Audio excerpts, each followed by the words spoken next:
All right, so big game here for the Indianapolis Colts versus the Tennessee Titans. And, I say big game. Everything's a big game, right? In the NFL, every single week is so important. I think it's part of what makes it, one, the best sport in the world, but two, the most popular sport in America. When you compare the NFL to other leagues, the condensed schedule makes it where every single Sunday is so important to the overall standings and where teams stand in the league, as opposed to, the NBA and the NHL with 82 games and then the MLB with 160 plus. Those games, what does the 40th game of the season on a Tuesday matter, right? Like, you can't make the case for it, but that's neither here nor there. It's a digression entirely and really has nothing to do with the Colts-Titans game at all. It's just a personal opinion that I kind of, spur of the moment, decided to share right there. But back to business, right? Colts right now, first divisional matchup for them, looking to go 3-0 for the first time in Lord knows how long, in a week where the Texans, who are 0-2 and were favored going into the season to win the AFC South, travel to Jacksonville and have a realistic chance to start 0-3. They're the underdog right now. I believe they're plus 140 or plus 150 in this one. So the Colts could end up with an early 3-game advantage over the Houston Texans if everything goes well this week. And a lot of people are talking about the idea of this game against the Titans being a trap game. And I assume many of you know what that means, but just in case you don't, in simplest terms, a trap game is when the team that is favored to win overlooks their opponent, either due to underestimating what they bring to the table or perhaps looking towards future opponents, whatever it might be. And you do look at the Colts this week and all the ingredients are there for a trap game. I mean, keep in mind, next week, the Colts play the Rams, who are one of the better teams in football. And then to take it one step further, 2 of their following 3 games after that, they play the Cardinals and the Chargers. So that's 3 of the other 2-0 teams on this Colts schedule in the next month of action. So, again, this does qualify as a trap game on paper for the Indianapolis Colts. The question, of course, is, will the Colts fall for the trap, right? Because that's all that matters at the end of the day, is how they go out and perform. If you ask me personally, quite frankly, I don't believe they will. It doesn't mean the game won't be competitive. Division game on the road, that's always a tough atmosphere. There's no easy games in the NFL, right? That is just the nature of the beast. The margin of error in this league, very, very slim. And while the Colts have won 4 straight games against the Tennessee Titans as of right now, all of those games have been one-possession games. But you do have a Colts team right now, when you speak about this idea of a trap game, and I will continue to drive this point home because I think it's part of what makes this Colts team different than ones we've seen in the past. In my opinion, if you're the Colts, they have far too much on the line across the board for this team to fall into a trap game like this. Of course, there's Ballard and everything that's on the line for him in terms of his job security and the daughters and how important this season is for them on like an emotional, sentimental level, right? But more importantly, when you think about the people that are actually going to be out there on the field against the Titans, of course, you have Steichen coaching for his job this year. Daniel Jones playing for his career as a starter in this league with the Indianapolis Colts right now. You have a lot of core pieces on this team that are in their prime or even the back end of their prime, also that are connected to this regime overall. So it's really now or never for the Indianapolis Colts, really for all parties here, plain and simple. And I think you take that and you combine it with just how many times we have seen this Colts team blow it, right? Think about games like the Giants last year, right? Or that infamous comeback that the Vikings made against us where we were up 33-0 at halftime when Jeff Saturday was the coach. I just genuinely believe when you look at the guys that are on this roster, they've just experienced enough of those moments where they have played down to that competition. I just think they're tired of it. I think they're done with it. And again, I think you have too many factors, too many pieces on this Colts team aligned in one direction. And that direction is one of urgency. It's one of all hands on deck. And it's ones that can't afford to take their foot off the gas on any given week. And given all of that, I think you have a group that is uniquely qualified to not let their guard down versus the Titans this week. That being said, as I already mentioned, this is not an easy game for the Indianapolis Colts. They do obviously have to go out there and show up. And if you ask me, this is about as important of a week 3 game as you can get. You have a chance to really take control of your season right now if you're the Indianapolis Colts, and give yourself a little bit of a cushion mathematically as you get into the tougher part of your schedule. So, we will talk about what I'm looking at on both the offensive and the defensive side of the ball, matchups, things to expect, keys to victory, the game prediction, all of that type of stuff. We'll do our parlay of the week. As of right now, we're currently 1-for-1. We got it done last week on a plus 338. So that's all good and well. Oh, and quick, the injury report before we get into all of that, right? Nobody as of right now ruled out for the Indianapolis Colts. Charvarius Ward, who missed last week against the Denver Broncos, practiced in full all week. He does need to clear the final stage of the protocol. I personally think he will. I don't really have any evidence on that. I'm certainly not a doctor, but really just I'm kind of looking at the fact that he was a full practice all week and started the protocol early last week. And I'm kind of just saying, just my gut would say, after all of the time I've watched the NFL, seems like that's enough time for him to make it through. Also looks like all the questionable guys are going to play. Obviously, Mooney Ward included, but Josh Downs, Tyler Warren, Joe Bacci, Laiatu Latu, who missed last week with the hamstring. I think the Colts are going to be healthy across the board in terms of guys who had a chance to play this week. I think they'll all play this week. The Titans, on the other hand, are officially without their starting right tackle, and then a number of other guys that start for this team banged up right now. Devondre Sweat, defensive tackle, limited through the week, but no practice on Friday. Kevin Zeitler, veteran starting offensive guard for this team, limited on Thursday, did not practice Friday for the Titans. L'Jarius Sneed logged a practice on Friday after not practicing all week, so it seems maybe he's trending towards playing. Jarvis Brownlee, a starting corner for the Tennessee Titans, no go for practice on Friday. We don't know which of these guys is playing. We don't know which of them isn't. But presumably, based off of that injury report and kind of how they've practiced throughout the course of the week, you have to assume one or two of them will be out this week. Either way, of course, you never hope for injuries from anyone in the NFL, right? Like it's obviously a violent game, and that's one of the downsides of this league is that guys are going to get hurt, and they're going to get hurt in a big way. But at the same time, if you're talking about the Colts winning a football game, starters for the Tennessee Titans not playing obviously bodes well for the Colts' chances, right? So now let's get into the rest of that preview. But before we do, you know what it is? I got to introduce the show. My name is Justin. This right here is the Ride on the Bench Colts podcast. As always, ask anyone watching and enjoying the show. Go ahead, shoot it a like. It's going to help me get out to as many Colts fans as humanly possible. Of course, subscribe if you want to be a part of the journey. We're on our way to 4,000 subscribers over here on the YouTube channel. We're getting pretty close. So if you keep coming back, enjoying the show, perhaps it's your first day here and you're enjoying what you're hearing, hit that subscribe button. Never miss an episode again. Of course, audio listeners, leave a five-star review. Let the people know how much you're enjoying the show. If you know another Colts fan, share it with them, right? Text it to them, share it on Reddit, whatever it is. You guys are the most important thing to this show's growth, which is why I always feel the need to remind you to, if you're enjoying it, play a part if you don't mind. Of course, I don't want to beg, but at the same time, they call that a call to action in marketing, right? That's what it is that I'm doing, but that's neither here nor there. As always, be civil with one another in the comment section. You don't know what the person on the other end of the keyboard is going through. We're all on the same team. We're all rooting for the same thing. So if you disagree, totally fine. Take it as an opportunity to discuss things, right? No need to hurl name calling and all that type of stuff. That's neither here nor there. Housekeeping out of the way.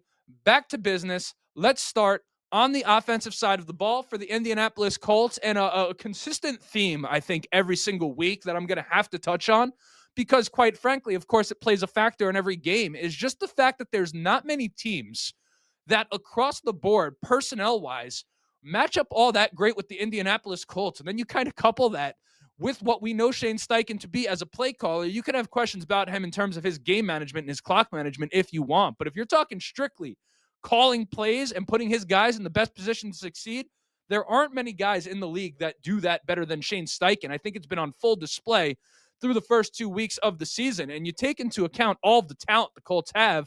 Obviously, the offensive line is a unit. You have Jonathan Taylor, one of the best backs in football. Michael Pittman Jr. as a reliable possession guy who's going to go up there and not only kind of give you the yards that you need, but he's a great one-on-one ball guy as well in terms of using his body to go out there and overpower a defender, right? You have Josh Downs as a chain mover and a slot specialist. You have Alec Pierce stretching the field, and obviously he has fantastic hands and is able to make all types of acrobatic catches. Tyler Warren, obviously a nightmare for any defense, let alone A.D. Mitchell, and kind of his ability to make a play at any given moment. And again, You couple all those things together, and there's just not a lot of teams that have answers across the board, and the Titans are absolutely no exception to that rule. I just don't genuinely see the answers that they would have for this Colts offense on the defensive side of the ball. And that's not me trying to downplay them. I think their fans would absolutely agree with what it is that I'm saying. Now, of course, the Colts do have to go out there and play, right? But other than L'Jarius Sneed and what I think is kind of a solid group of safeties for the Tennessee Titans, what, as an objective viewer of football, can you say about this Titans team on defense that bodes well for their chances of stopping a Colts offense that has been absolutely lights out to start this season? I mean, the Titans right now on the defensive side of the ball, amongst the worst teams in the league in terms of total yards allowed, a lot of which are on the ground. They're currently allowing 150 yards per game on the ground, which I believe is bottom five. That, of course, plays right into the Colts' strengths. They're allowing 26.5 points per game. And I just think they really have their work cut out for them against the Indianapolis Colts. And again, I'm just having a tough time finding reasonable paths to victory for this Titans team, at least on the defensive side of the ball, in terms of things they could control. Like, I think it's going to require for the Titans to some degree the Colts beating themselves a bit, if I'm to be 100% honest. Maybe crowd noise, things of that nature, causing some sort of confusion or miscommunication on the offensive side of the ball. The Colts still haven't turned it over, so I suppose they're due to do that at some point. But these are the things you're talking about when you talk about the Titans' defense containing this offense. It almost, with all due respect, is hardly even worth discussing the matchups because the Colts, I just think, win them across the board. I watched the Broncos-Titans game in week 1. I thought number 21 in the slot for the Tennessee Titans was solid, if I'm to give the defense a little bit of credit, but I'm really being generous on that front by even bringing him up, right? So if you're going to talk about keys to victory for the Colts on the offensive side of the ball, I think they need to come out and they need to be physical. They need to keep that edge that they've been playing with. I don't think this Titans team right now is ready for a ground attack like the Indianapolis Colts, particularly with the momentum they have and the coming out of that Broncos game and presumably the confidence that is growing on the offensive side of the ball for this team. So that's one key to victory. Be physical. I also think the Colts, if you look at a number and say this is what they need to score, I think if the Colts score 20 points, I think that's all they're going to need in this game. Of course, you want to score more. You want to score as much as you possibly can, right? But I think score 20 points. If they do that, I think the Colts walk away with a victory. And then a third key to victory, if you're Daniel Jones, just continue to do what you're doing, right? Play within the offense, play within yourself, and protect the football if you can. Like, don't do anything boneheaded. A lot of the things that resulted in criticism for Daniel Jones up to this point in his career were kind of his decision-making under pressure, right? And kind of sometimes he would panic in terms of maybe throwing a ball into coverage or making a silly decision trying to escape a sack. If he could continue to not do those things, I think the Colts are going to be A-okay on offense. And realistically, I don't see a world where the Titans can win this game. Now, if we're to switch to the defensive side of the ball for the Indianapolis Colts, Cam Ward is a guy, and Colts fans are going to see it for maybe the first time, some of you. This is a guy that can play. And, you know, there's so many number one picks in this league that really don't pan out. Like, historically, you're almost better drafting a quarterback not with the number one overall pick. If you're talking about their odds of success, there's exceptions to that rule, of course. But Cam Ward, I think, is a guy. I think he could play. His stats aren't going to show it, but he's a ball player. And I think you'll see some of that this week against the Indianapolis Colts. But one area where he struggled to start this season, which is reasonable for a rookie quarterback, is just he's been taking sacks, right? He's taken a number of them, not just due to poor offensive line play, but really him holding onto the ball too long and just trying to make too much happen. The Indianapolis Colts, if they could get after Cam Ward in this game, which is a big if for this team right now, to be fair, they're last in the league in pass rush win rate up to this point. And even that stat aside, I think you just watch the game and say this isn't exactly a defensive line from a pass rushing perspective that is really disrupting games consistently. If they're able to do that and make Cam Ward second guess himself to some degree, if you're thinking about Lou Anarumo on the defensive side of the ball, I think he can play a big role, right, in helping this defensive line get home.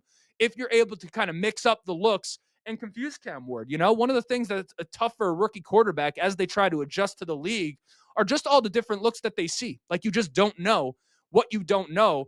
And there are very few coaches on the defensive side of the football that do a better job of that than Lou Anarumo. So I think if you have him doing that, you have Mooney Ward out there. I think the absence of potentially three starters, but we know at least the starting right tackle for the Titans. I think all of those things play a factor.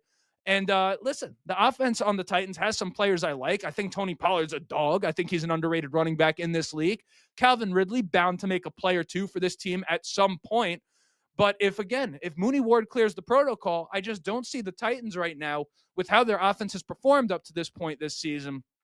I don't see them being able to be consistent and efficient through the air. I expect them to make some plays, but overall, I just don't see them staying on schedule. I think their only chance of doing that is establishing the run against this Colts team. The problem is I'm just not sure when you look at the way the game might flow that they're going to have an opportunity to do that, really, for two reasons. One, if the Colts get off to a hot start, that's going to be a problem for the Titans offense right away. Like if the Colts go down, score a touchdown, they take a 7-0 lead, and then before you know it, they take a 2-possession lead.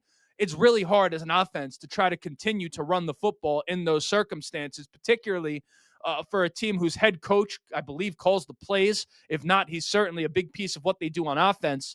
I just don't trust him as a head coach, all things considered.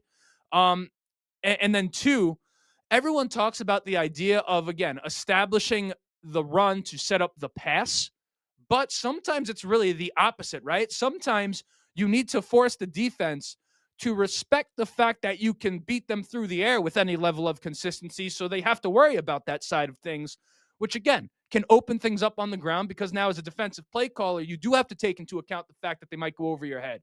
But if the Titans are unable to do that, it's going to be tough for them to really do anything great on the ground. Again, they've been relatively efficient on the ground so far, but overall, they haven't really done enough through the air to make it where you can really have good balance on the offensive side of the ball.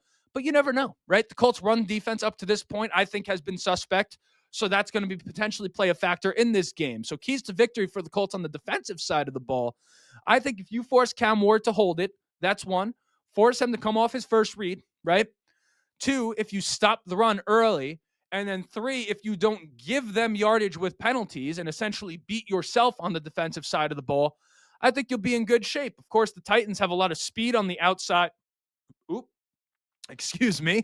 The Titans have a lot of speed on the outside, Calvin Ridley on one side and Tyler Lockett on the other. We saw Xavier Howard struggle last week, so I think that'll be something to watch. But overall, I mean, if you want to talk about my prediction for the game, I've made it about 4 times throughout the course of the episode. Of course, I'm taking the Indianapolis Colts in this one. I was saying last week, I said the Colts won week 1. Going into the Broncos game, I said if they beat the Broncos, they're going to be a 3-0 football team when the time comes. And I'm certainly not going to change my tune now. I'll be nice to the Titans on a score prediction. I'll go 24-17 Colts. But if I'm to be honest, this can very easily look like week 1 where the Colts absolutely took it to the Miami Dolphins. This game could look that way. We don't know for sure, but it could look that way. Now, for the parlay of the week, based on everything that I just said, hold on, let me pull it up, as I probably should have already had it up. And here it is. Okay, we're going to go with a 3-leg parlay. We're going to go Indianapolis Colts money line. We're going to go Tyler Warren, 4+ receptions. And we're going to go Jonathan Taylor, 80+ yards on the ground. Those 3, I will wait to place this bet because generally on Sunday, FanDuel Sportsbook, and this is not an advertisement, I'm just telling you so you understand the odds, right? This is a plus 170 right now. They generally give you like a 30 or a 50% profit boost on Sunday for same game parlays for 3 legs or more. So I'll wait to place it. But again, Colts money line, Tyler Warren, 4+ receptions, and Jonathan Taylor, 80+ rushing yards. If you're looking to push it a little bit further, I won't be, but if you're looking to get a little frisky, why don't you toss in a Tyler Warren touchdown, or dare I say a Mo Alley Cox, and you could even push that 80 yards for Jonathan Taylor up to 90 or 100 yards if you want to. Again, I won't be doing those things. Generally, 100 yards, even a great day on the ground, you don't have to do that, so I try to stay away. In touchdowns, unless it's a running back, I generally try to stay away from those as well. But you do look right now and say, all right, the Colts offense has been struggling in the red zone. Obviously, getting the tight ends involved is going to be one way to do it. The Titans last week did allow a touchdown to a tight end. I think if the Colts go play action in the red zone and get the ball to one of those guys, that's maybe a good way to help that red zone offense finish the job with 6 or 7 points instead of 3 points. Tyler Warren doesn't have a touchdown yet. He has, I think, 3 targets in the red zone. But if you are one of these people in the camp that you think Tyler Warren ends up with 6 or more touchdowns this year, mathematically, he would be due for one this week against the Tennessee Titans. So that's kind of my betting line, if you will. That's my betting advice. Absolutely not financial advice. I bet peanuts. Like, I'm not one of these people that goes in, like, I'm not in the business of losing money, right? And gambling ultimately as a recipe to do that, but a little skin in the game to have a little more enjoyment while you watch, particularly if it goes your way. There's nothing wrong with that. Just, don't bet what you can't afford. The end of the month is coming. Rent's about to be due. Your mortgage is about to be due, whatever it is, and it is what it is. But that right there was an episode. That was your preview, Colts versus Titans. Drop your score predictions in the comments section, whatever else it is that you might want to talk about. But my name is Justin. This right here is the Ride in the Bench Colts podcast. Like, subscribe if you have not yet. And as always, go Colts.